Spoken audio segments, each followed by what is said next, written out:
Okay. हम लोग पिछले वीडियोज में काइनेमेटिक्स की चर्चा कर रहे थे, जिसमें मोशन इन स्ट्रेट लाइन और कई सारे वीडियोज आपने देखे हैं और सभी अच्छे थे, जिसमें कि motion in straight line, motion under gravity का एक वीडियो हुआ है, उसी का एक सेकंड पार्ट है। वहां पर हम लोगों ने मोशन अंडर ग्रेविटी में डाउनवार्ड कहा था।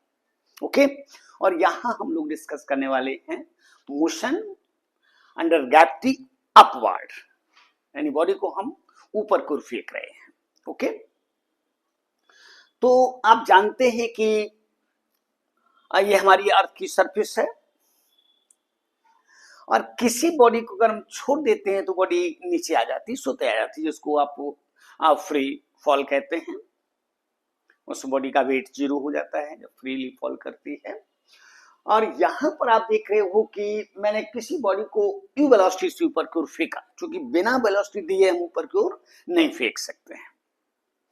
तो जब ऊपर की ओर मैंने फेंका है तो निश्चित रूप से एक्सेलरेशन ड्यू टू ग्रेविटी नीचे है, तो इसकी वेलोसिटी धीरे धीरे क्या होती जाएगी, घटती जाएगी, यानी इस एक्सेलरेशन डी एक्सेलरेशन से घटेगी और कहीं ना कहीं ये 0 हो जाएगी।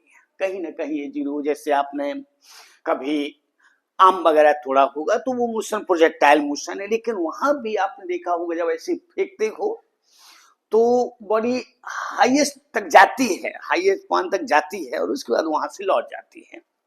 इसका मतलब उसका जो वर्टिकल वेलोसिटी है वहां पर वो 0 हो जाती है। तो वही बात यहाँ पर है कि जब बॉडी को आप फेंकेंगे अर्थ सरफेस से तो वेलोसिटी घटती जाएगी और कहीं ना कहीं इसकी वेलोसिटी 0 हो जाएगी। लेकिन वहां चूंकि उसको रुकना नहीं है, इसे बैक हो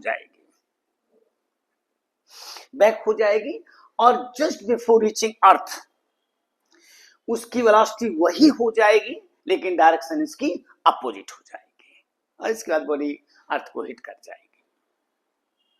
ओके, तो इस काम को हम लोग आज करते हैं। तो जिसमें मोशन अंडर ग्रेविटी का अपवार्ड मोशन, जिसमें फर्स्ट इक्वेशन मैंने कही आपसे v equal to u minus gt, जो एक्सेलरेशन आप नीचे को देख चुके हो।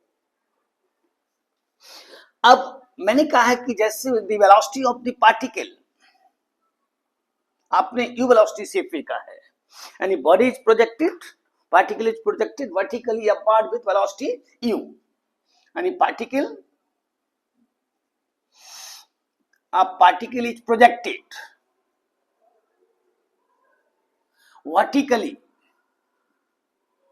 vertically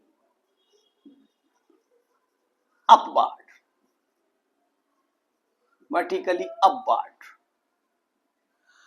with velocity u, जो कि मैंने यहां पर लिख दिया है विद वेलोसिटी u। इस पर एरो भी दे सकते हैं, लेकिन नहीं भी देंगे चलेगा, विद वेलोसिटी। तो चूंकि बॉडी ऊपर जा रही है और एक्सेलरेशन नीचे को रहा है, एक्सेलरेशन ड्यू टू ग्रेविटी, तो वेलोसिटी घटेगी। घटते घटते मैंने कहा कि the velocity of the particle goes on decreasing, velocity घटती जाएगी, घट रही है, घटती जाती है, और एज पार्टिकल मूव्स अपवर्ड, जैसे जैसे पार्टिकल ऊपर की ओर जाएगा उसकी वेलोसिटी घटेगी एंड अल्टीमेटली बिकम्स 0, और कहीं ना कहीं उसकी वेलोसिटी 0 हो जाएगी, क्योंकि जब तक वर्टिकल वेलोसिटी रहेगी तब तक बॉडी ऊपर की ओर चलती रहेगी। ओके, तो यहां पर मैंने कहा कि that is v equal to 0। तो अगर इस इक्वेशन में हम पुट कर देते हैं तो v इक्वल टू 0 रखने पर u माइनस gt हो जाएगा और gt बराबर e हो जाएगा और t बराबर हो जाएगा u बाई g के हो जाएगा। इसी टाइम को मैंने कहा है कि this time is called time of accent. इसको हम लोगों ने टाइम ऑफ एसेंट कहा है, टाइम ऑफ एसेंट का, ऊपर पहुंचने का ये समय है, टाइम ऑफ एसेंट का है। देख लीजिए आप। और अगर हम ये रेसिस्टेंस को हटा लेते हैं, नगण्य कर लेते हैं, नेगलिजिबल कर लेते हैं, तो टाइम ऑफ एसेंट और टाइम ऑफ डिसेंट निश्चित रूप से बराबर हो जाएंगे।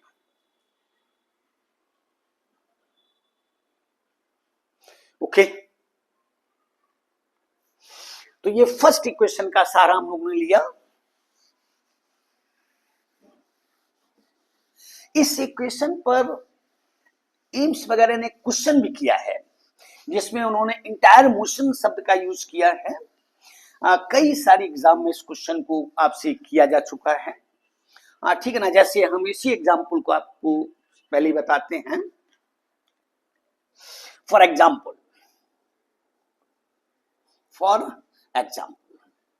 ये कई एग्जाम्स में है, एम्स में भी है, दिल्ली इंजीनियरिंग में भी है, ये इसमें जम्मू कश्मीर में भी है, ये अलीगढ़ में भी है। कई एग्जाम्स में इस तरह का क्वेश्चन आपको मिला है कि for example A particle is projected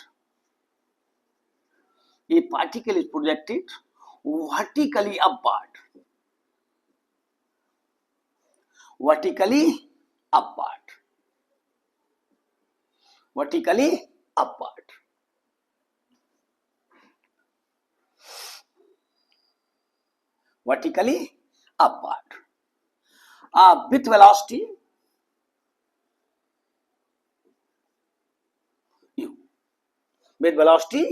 u। अब ये कह रहे हैं कि which one of the following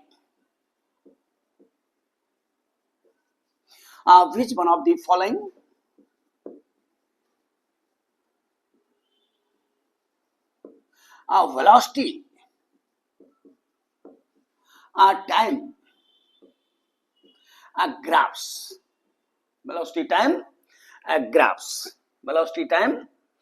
graphs represents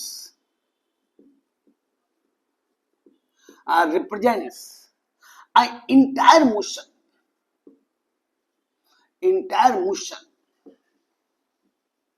of the particle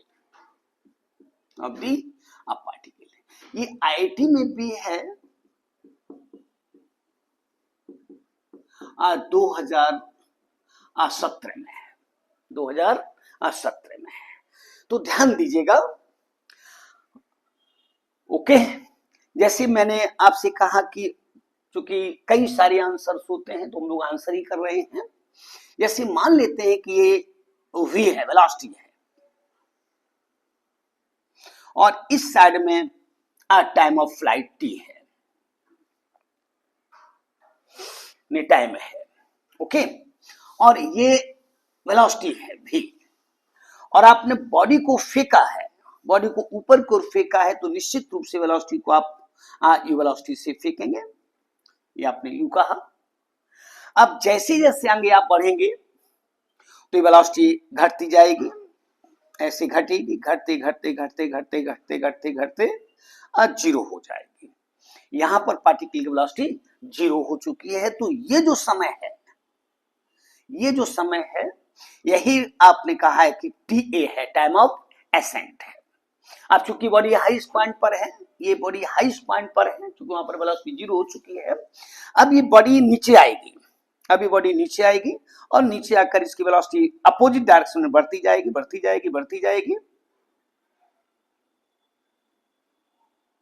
ऐसे बढ़ती जाएगी। और जब ये बॉडी जस्ट अर्थ के बिफोर आएगी तो इसकी वेलोसिटी वही हो जाएगी जो जिससे आपने बॉडी को फेंका था, यानी ये माइनस यू हो जाएगी, तो ये टाइम है। तो यहां से लेकर यहां तक का टाइम जो है टाइम ऑफ डिसेंट कहलाता है, और ये टाइम अगर देखा जाए तो पूरा टाइम ऑफ फ्लाइट है। ये इंटायर मोशन, इसी को आईआईटी ने किया था। ओके, और इसके बाद जो एम्स ने किया है वो क्वेश्चन था कि स्पीड टाइम ग्राफ। तो अगर इस साइड में हम स्पीड लेते हैं, रेड कलर से इसको मैंने लिया है, इस साइड में मैंने अगर स्पीड लिया है, और आप जानते हैं कि स्पीड कभी नेगेटिव नहीं होती है, तो इस प्लॉट को हम जो वेलोसिटी नेगेटिव है उसको मुझे पॉजिटिव करना पड़ेगा। ये ग्राफ इस नेचर का हो जाएगा, ऐसा हो जाएगा। तो ये जो रेड कलर से बनाया है वो स्पीड टाइम ग्राफ है, ये स्पीड टाइम ग्राफ है। तो हो सकता है कि नीट कर दे, हो सकता है इसको नीट कर दे, 2026 में कर दे, क्योंकि 17 में इसको आईआईटी कर चुका है। तो देख रहे हो कि इंटायर मोशन ये हो गया आपका, ये रेड कलर से जो है वो स्पीड टाइम ग्राफ है, और ब्लैक कलर से जो है वो टाइम वेलोसिटी टाइम ग्राफ है। और टाइम ऑफ एसेंट और टाइम ऑफ डिसेंट को आप बराबर ले चुके हो। अच्छा क्वेश्चन है, ध्यान में रखिएगा। हटाते हैं, कई एग्जाम्स में ये पूछा जा चुका है आपसे। सबसे लास्ट यही है आईटी 17 में है।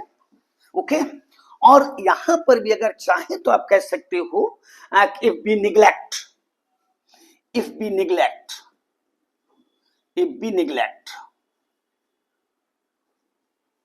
air resistance, then time of flight, any time of ascent, ascent will be equal to time of descent, and that is TA equal to TD equal to U by G, जो भी आपने कहा था U by G। अगर कहे कि total time of flight कितना होगा, तो यहां पर आराम से कह सकते हो टोटल टाइम ऑफ फ्लाइट,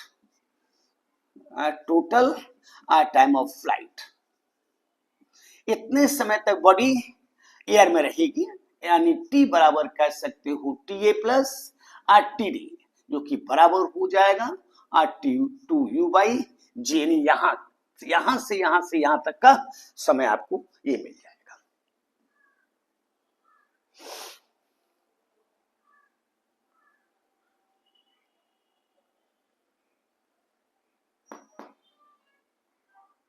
अगर ये देखा जाए, आपसे कोई कह दे कि वेलोसिटी U से फेंका गया और कितने समय के बाद उसकी वेलोसिटी माइनस U हो जाएगी, तो ये एकदम क्लियर हो जाएगा आपको कितने समय वेलोसिटी माइनस U हो जाएगी। तो अगर हम जानते हैं कि V इक्वल टू हुआ करता है U माइनस GT, तो ये इसको हमको क्या करना है, निगेटिव करना पड़ेगा, यानी माइनस U बराबर हो जाएगा U माइनस GT। इसको यहां ले आए और इसको इधर ले जाए, तो ये हो जाएगा GT इक्वल टू हो जाएगा 2U, और यहां से कह सकते हो T इक्वल टू हो जाएगा 2U बाई G, यही है। इसी को आपने कैपिटल T कहा है, इसको आपने कैपिटल T कहा है यहां पर। तो ध्यान रखिएगा कि इतने समय बॉडी की वेलोसिटी, जैसे मैंने आपसे कहा कि ये body is projected vertically upward with velocity 100 metre per second, और आपसे कहते हैं कि after how much time velocity of the body will become minus 100 metre per second. आसानी से आप देख सकते हैं, टाइम ऑफ टोटल फ्लाइट हो जाएगा। ओके, ये फर्स्ट इक्वेशन जो काइनेमेटिक्स की थी उसमें एक ही जगह जी आपने यूज कर लिया है। ओके, बड़ी अच्छी बात है, कहीं कुछ है नहीं, अब इसको हमने हटा दिया है। ओके, तो ये फर्स्ट इक्वेशन है। अब यहां पर चूंकि बॉडी को आपने ऊपर की ओर फेंका है तो वेलोसिटी घट रही है, ठीक ना।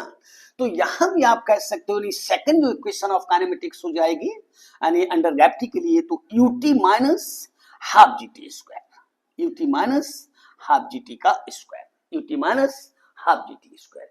यहां भी आप देख सकते हो, अगर वो T निकालना चाहो तो यहां भी देख सकते हो, यानी अगर आप कहें कि इन time of flight vertical displacement कितना हो जाएगा, 0 हो जाएगा, क्योंकि जहां से बॉडी चली है बॉडी वहीं पर आ चुकी है,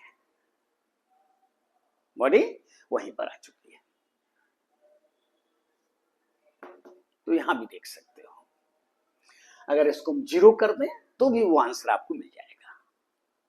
यानी इन time of flight vertical displacement of the particle becomes 0।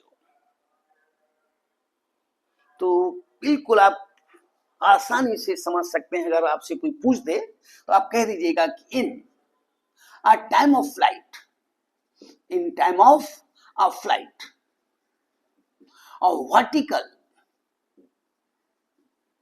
a displacement, vertical displacement of the particle will become 0। क्योंकि बॉडी जहां से चली है, पार्टिकल जहां से चला है उसी प्लेस पर आया है, इसका मतलब है कि h का मान 0 हो जाएगा।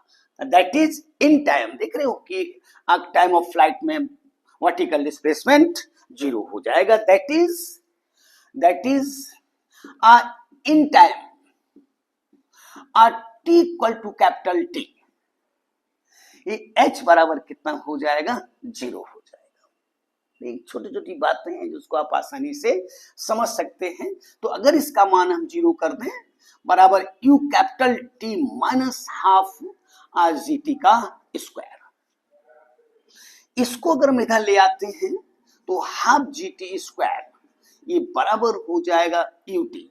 एक T को हम काट लेते हैं तो हाफ GT बराबर हो जाएगा U। इसको ऊपर ले जा रहे हैं और T बराबर हो जाएगा U बाई G। यानी यहां से यहां तक का जो समय है वो आपको सीधे मिल जाएगा। अगर डिस्प्लेसमेंट से चाहें तो इस इक्वेशन का आप यूज कर सकते हैं। ओके। और ये भी है कि अगर आपको ये दिया गया है तो किसी हाइट से आपने बॉडी को फेंका है तो आपको हाइट मिल जाएगी, हाइट मिल जाएगी। ओके, तो इसको मैंने हटा दिया है, बहुत अच्छी बात हो गई। यहां पर देख रहे हो ये सब छोटी छोटी बातें हैं जो कि आपके लिए काफी अच्छी हैं। और अगर हम थर्ड इक्वेशन की बात करते हैं, थर्ड इक्वेशन की बात करते हैं तो ये हो जाएगी v square equal to u square minus 2gh। अब यहां भी आप देख सकते हो कि मैंने आपसे कहा था कि अगर हाईएस्ट पॉइंट को बॉडी प्राप्त कर लेती है तो उसकी वर्टिकल वेलोसिटी 0 हो जाती है। तो यहां पर कह सकते हैं कि when a particle attains its maximum height, attains its maximum height, maximum height, then its a vertical velocity becomes 0 हो जाएगी। क्योंकि जब तक ये 0 नहीं होगी वेलोसिटी will become 0 हो जाएगी, तब तक बॉडी ऊपर चलती रहेगी। इसका मतलब है कि इसका मान 0 हो जाएगा। तो 0 square equal to u square minus 2gh। h को अगर हमने कैपिटल H ले लिया है और यहां से कह सकते हो कैपिटल H बराबर हो जाएगा u स्क्वायर बाई 2g हो जाएगा। तो अगर बॉडी को ठीक ऊपर की ओर फेंक देते हैं किसी वेलोसिटी से तो बॉडी कितनी मैक्सिमम हाइट जाएगी आप इस इक्वेशन का यूज कर सकते हैं।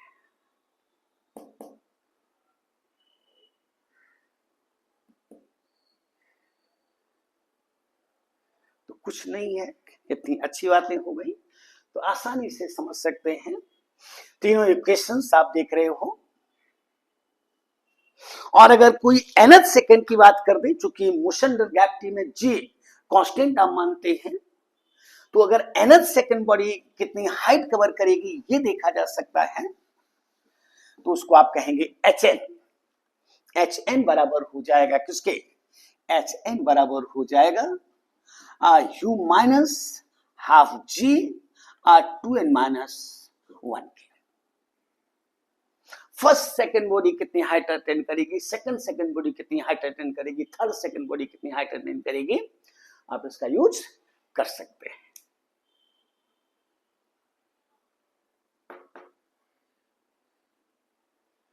अगर लास्ट सेकंड में बॉडी कितनी हाइट कवर करेगी ये दे दिया जाए तो इसको आप रख के आप एन देख सकते हो। अगर आपके पास यू है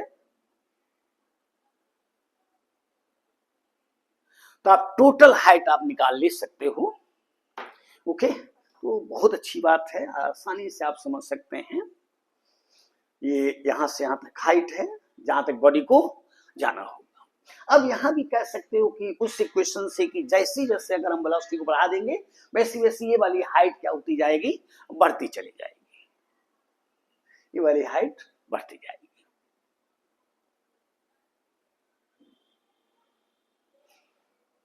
ओके, और आगे हम लोग जब ग्रेविटी पढ़ेंगे, ग्रेविटेशन पढ़ेंगे, तो उसमें इस बात को कहते हैं कि अगर एक खास वेलोसिटी से बॉडी को फेंका जाए अर्थ सरफेस से तो बॉडी पुनः लौट कर नहीं आती, जिसको एस्केप वेलोसिटी कहा करते हैं, एस्केप वेलोसिटी कहते हैं। तो बॉडी पुनः अर्थ के ग्रेविटेशन फील्ड में प्रवेश नहीं, वापस नहीं लौटेगी और जस्ट ग्रेविटेशन फील्ड को पार कर जाएगी। ठीक है ना, तो ध्यान रखेंगे। ये हमारे पास 4 इक्वेशंस हो गई और आसानी से इन सबों को समझ सकते हैं कि क्या है। जैसे एक सिंपल सा क्वेश्चन करते हैं, जैसे सपोज कीजिए मैंने एक एग्जांपल कहा है कि ए बॉल, ए बैलून कर देते हैं, ए balloon is going, a balloon is going vertically upward, बड़ी अच्छी बात है। आप with velocity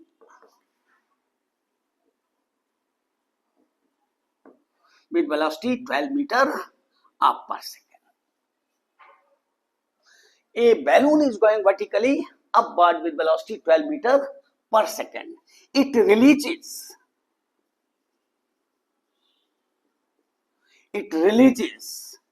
a stone gently. It releases a stone gently when its height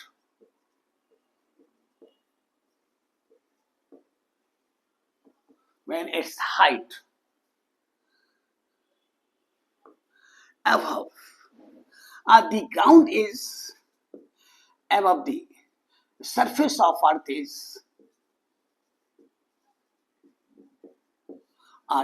65 metre, 65 metre.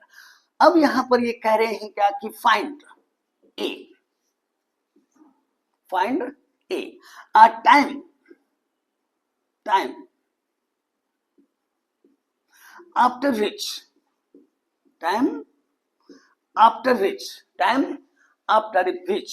stone will hit to the ground. Okay, और B कहना चाहते हैं कि speed of the particle of the stone just before reaching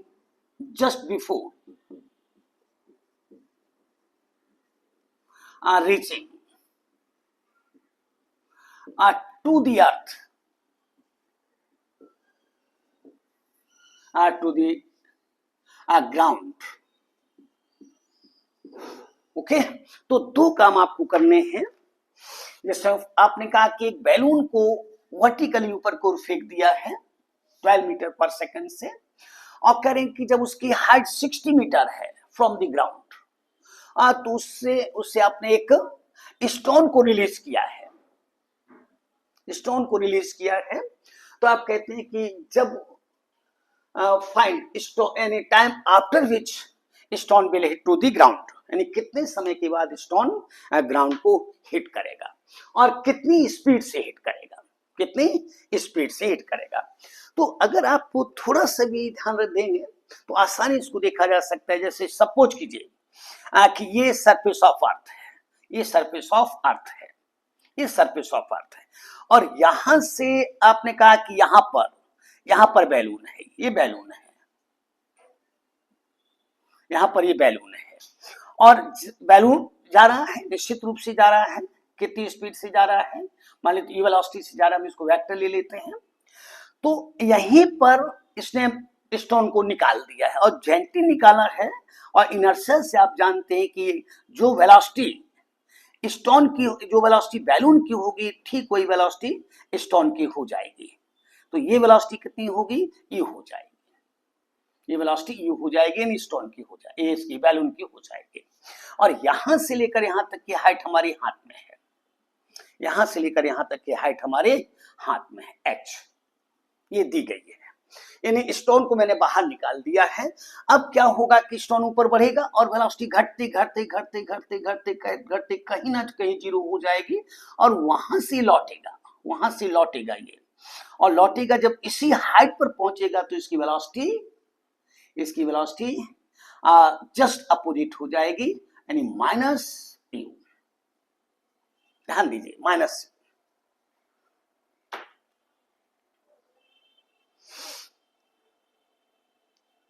इसका मतलब है कि यहां से लेकर यहां तक का समय इस माइनस में आ चुका है। अब मुझे ये समय निकालना है, यानी पूरा समय अगर हमारे पास आ जाए तो हम यूज कर सकते हैं किसका, आसानी से यूज कर सकते हैं by using h equal to ut plus half gt का स्क्वायर। ओके, और चूंकि मुझे यहां पर वेलोसिटी मालूम है, यहीं से आपने गिराना शुरू किया है, मान सकते हैं, तो ये पॉजिटिव से नेगेटिव आने में जो समय है वो ये हो चुका है। और इसके बाद टोटल टाइम आपको निकालना है, तो यहां पर कह सकते हो 65 इक्वल टू -12 RT जो आपको निकालना है, और plus half G is 10 RT square.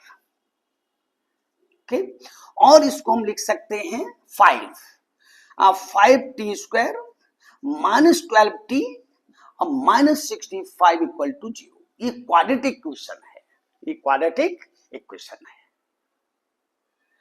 तो एक तो फैक्टर मेथड है, और नहीं तो हम सॉल्यूशन यूज करते हैं by using a solution of a quadratic equation.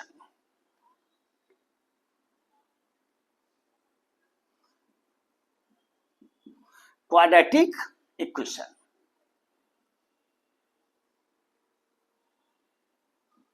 Okay, ax square plus bx plus c, ये 0 होता है, तो इस केस में x बराबर हुआ करता है -b plus minus under root b square minus 4ac by 2a। ये क्वाड्रेटिक इक्वेशन का सॉल्यूशन है। देख लीजिए, मैं इसको हटाने जा रहा हूं, फिर एक बार पढ़ लेंगे। A balloon is going vertically upward with velocity 12 meters per second. It reaches a stone gently when its height above the surface of Earth is 65. दो काम करने हैं, एक तो समय जो हम लोग निकालने जा रहे हैं, और दूसरा किस स्पीड से यहां से यहां पर टकराएगा। निश्चित रूप से बॉडी आगे बढ़ेगी, स्टोन आगे बढ़ेगा, बढ़ने के बाद जस्ट बिफोर यहाँ पर इसकी स्पीड क्या है ये भी मुझे निकालना है, ये भी मुझे बताना है। ओके, तो इसको मैंने हटा दिया है।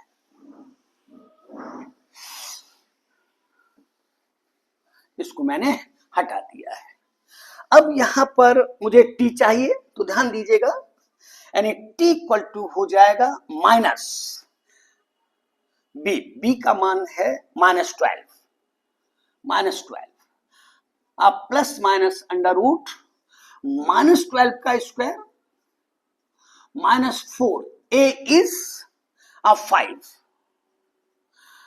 b is c is -65 by 2a, a means 5, 5.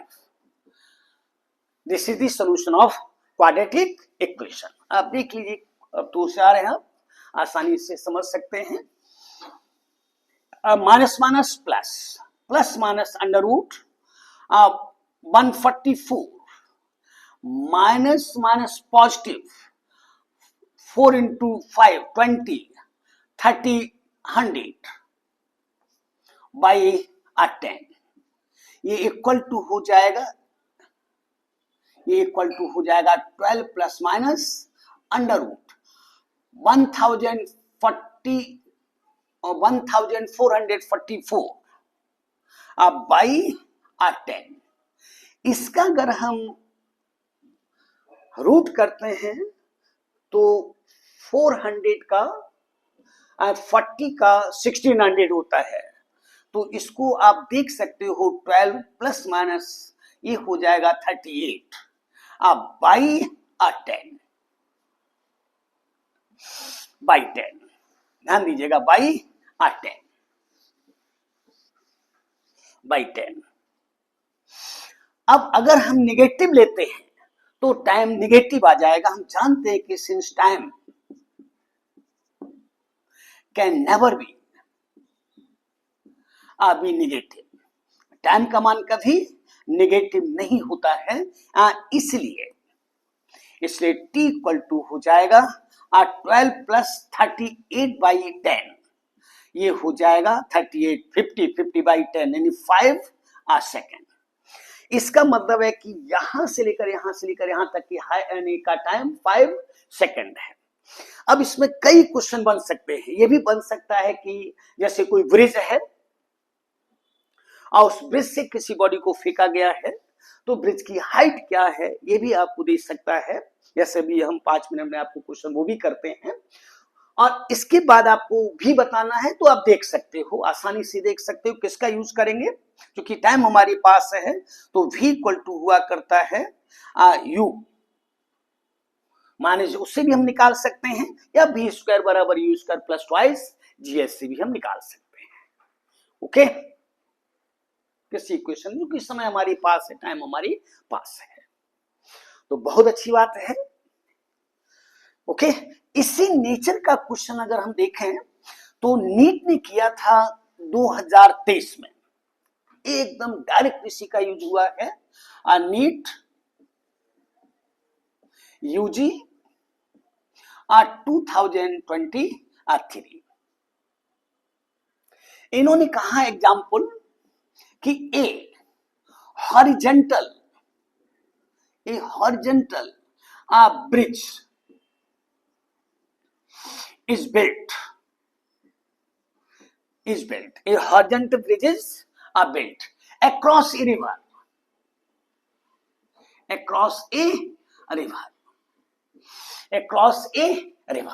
यानी नदी पर एक ब्रिज बनाया है। ये स्टूडेंट, लैंग्वेज चेंज है लेकिन आपका यही है, ए स्टूडेंट स्टैंडिंग, ध्यान दीजिएगा, a student standing, a student standing on the bridge,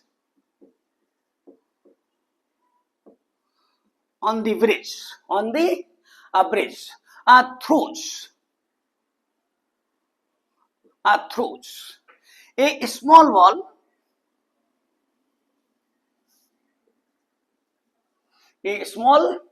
wall vertically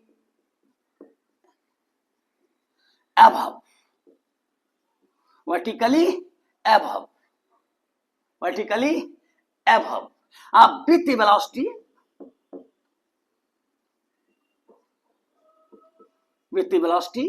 velocity of 4 meter per second. 4 meter per second. 4 meter per second. The ball strikes to the surface of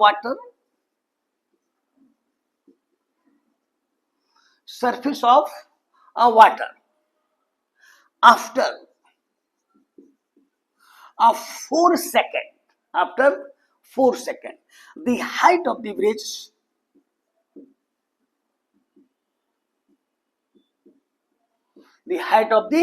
above the surface of water surface of water is. Okay, और जी वही 10 metre per second square मानते हैं। तो देखिए कितना अच्छा question design कर दिया कि एक हॉरिजॉन्टल ब्रिज तैयार किया गया है किस पर, रिवर पर, और वहां पर एक स्टूडेंट खड़ा हुआ है जो बॉल को वर्टिकली ऊपर को फेंकता है, कितनी वेलोसिटी से, 4 मीटर पर सेकेंड की वेलोसिटी से फेंकता है।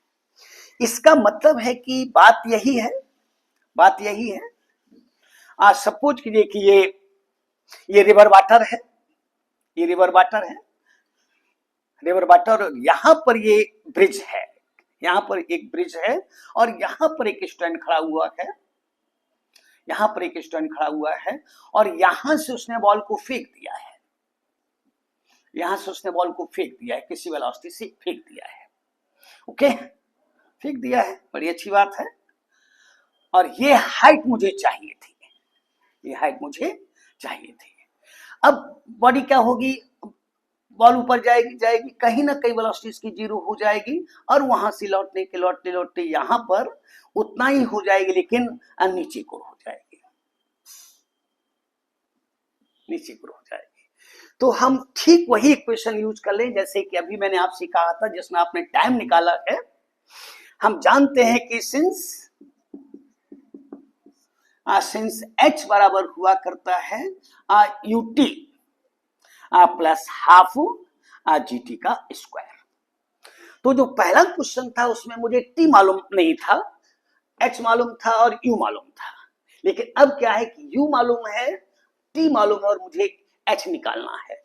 तो इसी का यूज कर लें, h equal to, h means मुझे निकालना है, h equal to u minus 4 metre per second into t, t is 4, t आपको 4 दिया है, plus half g is 10 into t square, 4 का स्क्वायर 16, ये इसको काट डालेगा, माइनस 16 प्लस 5 80 हो जाएगा। इसको घटा देंगे तो 64 मीटर हो जाए। कितना अच्छा क्वेश्चन, एकदम ठीक वही उसी थ्योरी पर इन्होंने डिजाइन कर दिया है। ओके, तो आप पढ़िए, और पढ़ने के बाद अपने मित्रों से भी कहिए, नीट भी कुछ नहीं है, जो ये IIT मेन है वो भी कुछ नहीं है, केवल आप वीडियोस को देखिए और उनके आधार पर आप क्वेश्चंस को बनाइए। Okay, thank you.